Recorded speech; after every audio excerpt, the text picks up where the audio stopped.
Music by छोटू।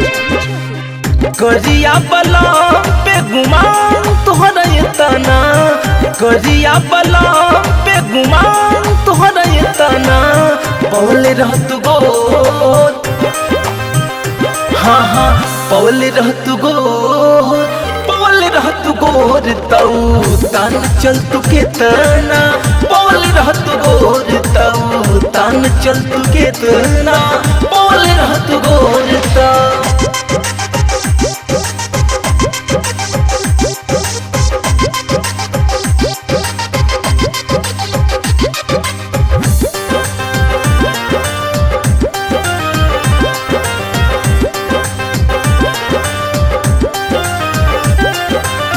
पियवा करियवा तहर लागे रजनीकांत हो, तो बहुत छिहत्तर तू रहेलू न शांत हो, हाँ हाँ पियवा करियवा तहर लागे रजनीकांत हो, तो बहुत छिहत्तर तू रहेलू न शांत हो।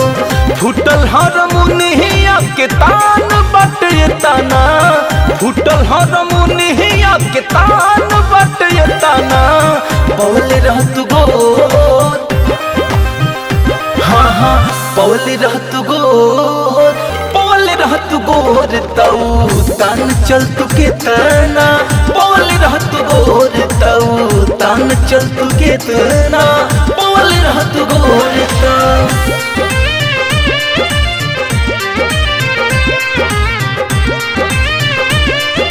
म्यूजिक बाय छोटू।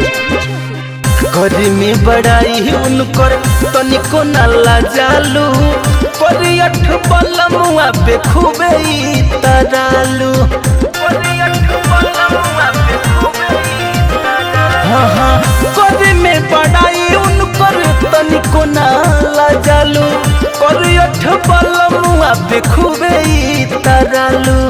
पहले उनका मुहावा फेरो लभली पोताना, पहले उनका मुहावा फेरो लभली पोताना, पौले रहत गोर, हाँ हाँ पौले रहत गोर, पौले रहत गोर तऊ तान चल तू के तना, पौले रहत गोर तऊ तान चल तू के तना, पौले रहत गोर तऊ।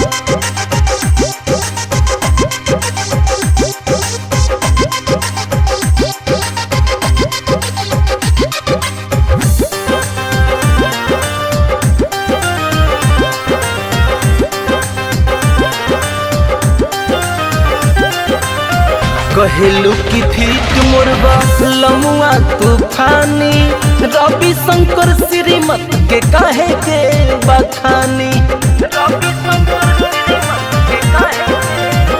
हाँ हाँ कहेलू की फीट मोरबा लमुआ तूफानी, छोटू विश्व मिथुन के काहे के बखानी, जनता से रूह सब बड़े बड़े फेंकना, जनता कृष्णा सब बड़े बड़े फेंकना, पौले रहत गोर, हाँ हाँ पौले रहत गोर, पौले रहत गोर तऊ तान चल तू के तना, पौले रहत गोर तऊ तान चल तू के तना।